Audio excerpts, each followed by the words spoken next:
Hi friends, welcome to portfolio earning channel. ఇవాళ మీ ముందుకి ఫరాస్ defence and space technology గురించి మాట్లాడదాం తీసుకొచ్చానండి. ఇది చాలా మంచి స్టాకు. మనం చెప్పుకున్నట్లయితే ఇది ఫస్ట్ అక్టోబర్ లిస్టింగ్ అయింది, అంటే మొన్న ఈ మధ్యనే, అంటే కరెక్ట్గా మనకి 1 మంత్ 10 డేస్ అలా 40 డేస్ అయిందండి. మీరు ఇక్కడ చూసుకున్నట్లయితే లిస్టింగ్ వచ్చేసి మనకి 492లో అయిందండి. కానీ యాక్చువల్గా దీని వాల్యూ వచ్చేసి ఆ రోజు 200 రూపీస్ ఏమో పెట్టారండి ఐపీఓ కింద. అయితే లిస్టింగ్ అయిన రోజే 380 దాకా వెళ్ళడం జరిగింది. అలాగనే 492 వరకు వచ్చేసి అక్కడి నుంచి ఇది కంటిన్యూగా మీరు చూసుకున్నట్లయితే చాలా బాగా మంచి రిటర్న్స్ ఇచ్చిందండి. ఆ తర్వాత ఏ షేర్ అయినా ఒక స్టేజ్కి వెళ్ళిన తర్వాత మళ్ళీ కొంచెం డౌన్ఫాల్ అవుట్ అన్నది కామను. సో మళ్ళీ ఇప్పుడు డౌన్ఫాల్ అయింది. సో ఇవాళ దీని రిజల్ట్స్ వచ్చాయి. సో మీ ముందుకి ఈ రిజల్ట్స్ తీసుకొచ్చాను. రిజల్ట్స్ చాలా బాగున్నాయి. నేను ఒకసారి స్టడీ చేశాను ఆల్రెడీ. సో మీకు కూడా చూపిస్తే బాగుంటుందని చెప్పేసి నేను మీ ముందు తీసుకురావడం జరిగింది. ఇది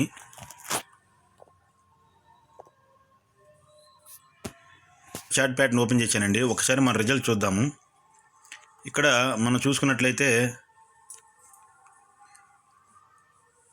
క్వార్టర్ ఆన్ క్వార్టరు అలాగనే ఇయర్ ఆన్ ఇయర్ రెండు ఉన్నాయండి. మీరు చూసుకోవచ్చు. 30 సెప్టెంబర్ 2021, 30 జూన్ 2021, అలాగనే 30 సెప్టెంబర్ 2020. సో ఇది వచ్చేసి revenue from operations year on year పెరిగింది, అలాగనే క్వార్టర్ ఆన్ క్వార్టర్ పెరిగిందండి. అలాగనే మనకి టోటల్ ఇన్కమ్ వచ్చేసి మీరు ఇక్కడ చూసుకోవచ్చు వెరీ క్లియర్గా. 3000 నుంచి 5200 అయిందండి. అలాగనే 2400 నుంచి 5200 అయింది. అంటే క్వార్టర్ ఆన్ క్వార్టర్ పెరిగింది, ఇయర్ ఆన్ ఇయర్ పెరిగింది. ఒకసారి ఎక్స్పెన్సివ్స్ కూడా చూసి తర్వాత ముందుకెళ్దాం.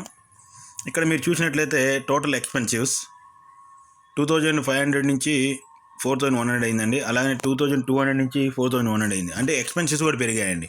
మరి ఎక్స్పెన్స్ పెరిగిన తర్వాత మనకు అది ప్రాఫిట్ వచ్చిందో లేదా అనేది ఇక్కడ మనం చూడాలి.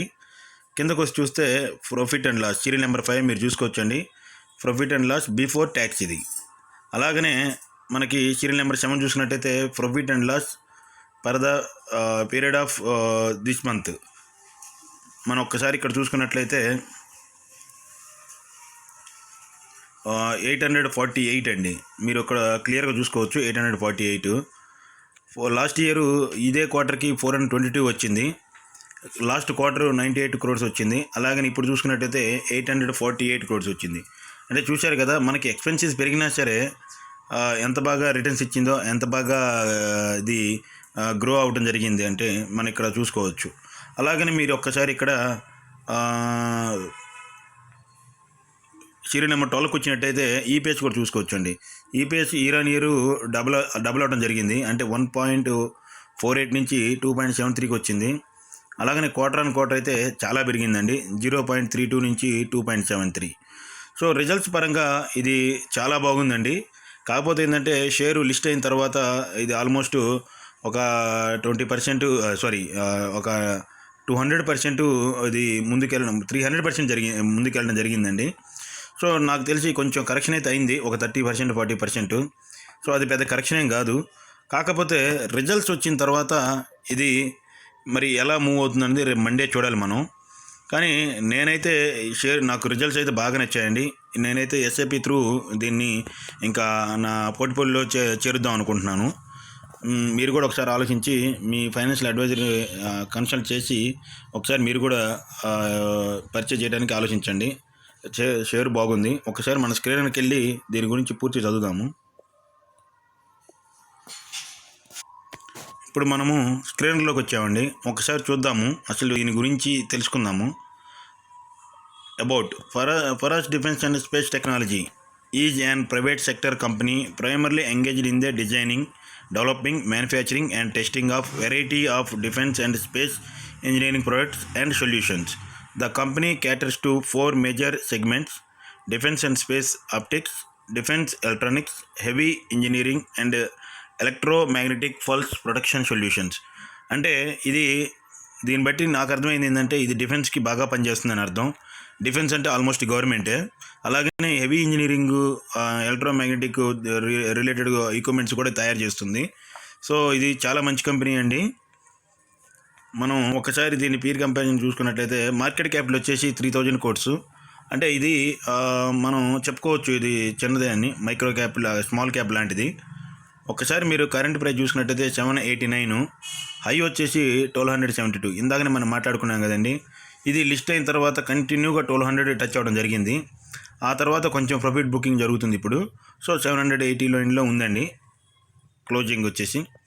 స్టాక్ ప్రైజు స్టాక్ పీఈ చూసినట్టయితే 154, చాలా హైలో ఉందండి. కొంచెం మీరు ఆగొచ్చు, నాకు తెలిసి ఇంకా కరెక్షన్ అవ్వచ్చేమో. రిజల్ట్స్ బాగా వచ్చినా సరే ఏంది పడ్డదని టెన్షన్ పడాల్సిన పని అయితే ఏం లేదు ఇక్కడ. ఎందుకంటే షేరు చాలా ముందుకెళ్ళింది, చాలా గ్రో అయింది. సో కొంచెం కరెక్షన్ అనేది కామను. ఆ తర్వాత మళ్ళీ కన్సల్టేట్ అవ్వచ్చు. ఆ తర్వాత మళ్ళీ రిజల్ట్స్ బాగా ఇచ్చింది కాబట్టి మళ్ళీ కొనవచ్చు. లేదంటే రేపటి నుంచే అప్పర్ సర్క్యూట్ పట్టడానికి కూడా ఛాన్స్ ఎక్కువ ఉన్నాయి దీనికి. ఒక్కసారి మనం రిజల్ట్స్లోకి వెళ్ళి చూద్దామండి. ఇక్కడ ఒక్కసారి పీర్ కంపెనీ చూసుకున్నట్టయితే మీరు ఇంజనీరింగ్, దీని సెక్టర్ వచ్చేసి ఇంజనీరింగ్, అలాగే ఇండస్ట్రీస్ వచ్చి కూడా ఇంజనీరింగే. ఫోర్బ్స్ అండ్ కంపెనీ, తర్వాత ఎంటార్ టెక్నాలజీస్ థర్డ్లో ఉందండి. పారాస్ డిఫెన్స్, అంటే మార్కెట్ క్యాపిటల్ ప్రకారం నేను చెప్తుంది ఇక్కడ. తర్వాత తేజో ఇంజనీరింగ్, ఇలా చాలా ఉన్నాయండి. అయితే ఇది మాత్రం మంచి రిటర్న్స్ ఇస్తుంది. మీరు ఒక్కసారి పీఈ చూసుకున్నట్లయితే చూశారు కదా, అన్నిటికంటే ఎక్కువ పీఈ దీనికే ఉంది. ఎందుకంటే షేర్ అంత బాగా దీనికి రిటర్న్స్ ఇవ్వడం జరిగింది, అంత బాగా గ్రో అవ్వడం జరిగింది రీసెంట్ డేస్లో. అలాగనే మనం క్వార్టర్ రిజల్ట్స్ ఇంకా ఇక్కడ అప్డేట్ అవ్వలేదండి. ఎందుకంటే ఇది లిస్ట్ అయ్యి 1 month 1.5 month కాబట్టి ఇంకా ఇక్కడ అప్డేట్ అవ్వలేదు. సో నెక్స్ట్ క్వార్టర్ కల్లా ఇది అప్డేట్ అవ్వచ్చు. ఒక్కసారి మనం ఇయర్ వెళ్దామండి. ఇయర్ చూసుకుందాం. ఇక్కడ మీరు చూసుకున్నట్టయితే 2017, అలాగనే 2018, 2019, 2020 మీరు ఇక్కడ సేల్స్ చూసుకున్నట్లయితే 48, 143, 154, 147 చూశారు కదా. సేల్స్ కూడా పెరుగుతున్నాయి ఇక్కడ. అలాగనే ఆపరేటింగ్ ప్రాఫిట్ కూడా పెరుగుతుంది. 80, 41, 43, 40 ప్రాఫిట్ బిఫోర్ ట్యాక్స్ ఇది కూడా చూసుకోవచ్చు మీరు. అలాగే నెట్ ప్రాఫిట్ కూడా 2 crores, 25 crores, 19 crores, 20 crores. అంటే కొంచెం కోవిడ్ రావడం వల్ల మధ్యలో లాక్డౌన్ అవడం వల్ల కొంచెం తగ్గింది. అయితే పెద్దగా తగ్గలేదు ఇక్కడ మీరు చూసుకున్నట్లయితే. అలాగనే ఈపీఎస్ కూడా చూశారు కదా ఎంత బాగా పెరిగిందో. 4 నుంచి డైరెక్ట్గా 50 అయింది. ఆ తర్వాత 33, తర్వాత 7 ఇక్కడ. సో ఇది రిటర్న్ అయితే బాగా ఇస్తుందండి. రిజల్ట్స్ కూడా బాగా ఇచ్చింది. మీరు కావాలంటే ఇంకొక 1 year వరకు ఆగి మీరు అబ్జర్వ్ చేసి 1 quarter వరకు ఆగి అబ్జర్వ్ చేసుకొని నెక్స్ట్ క్వార్టర్ రిజల్ట్స్ వస్తేనే మీరు స్టార్ట్ చేసుకోవచ్చు. లేదంటే మీకు నమ్మకం ఉంటే ఇప్పటి నుంచి దీన్ని ఎస్ఐపి త్రూలో మనం ఇన్వెస్ట్ చేసుకొని స్టార్ట్ చేసుకోవచ్చు. ఒకసారి రిజల్ట్స్ చూసుకున్నట్లయితే 27 crores, 118, 147, 145 చూశారు కదా. రిజర్వ్స్ కూడా బాగా పెరిగాయండి. బారోయింగ్స్ కూడా కొంచెం పెరుగుతున్నాయి. కానీ ఇక్కడ మనం భయపడాల్సిన పని అయితే ఏం లేదు. ఎందుకంటే బారోయింగ్స్ పెరిగినా సరే రిజర్వ్స్ పెరగాలి, అలాగనే ప్రాఫిట్లు కూడా పెరగాలి. ప్రాఫిట్లు పెరుగుతుందంటే ఆ బారోయింగ్స్ని వాళ్ళు కరెక్ట్గా యూజ్ చేస్తున్నారని అర్థం.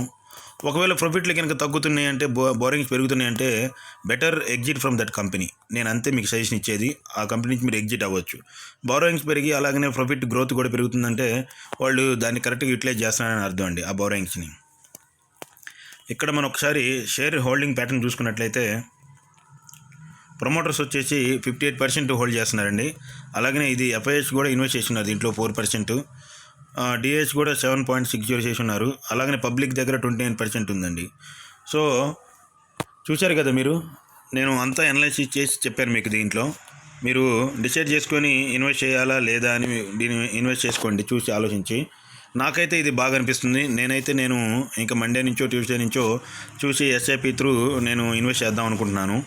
సో ఇది మంచి షేరు, బాగా రిజల్ట్స్ బాగా ఇచ్చిందని మీ ముందుకు తీసుకురావాలని నేను అనుకొని ఇవాళ మీ ముందు తీసుకొచ్చాను. సో మీరు ఆలోచించి ఒకసారి మీ ఫైనాన్షియల్ కన్సల్టెంట్ని కాంటాక్ట్ అయ్యి మీరు ఒకసారి దీని గురించి ఆలోచించి ఇన్వెస్ట్ చేసుకోవచ్చు అండి.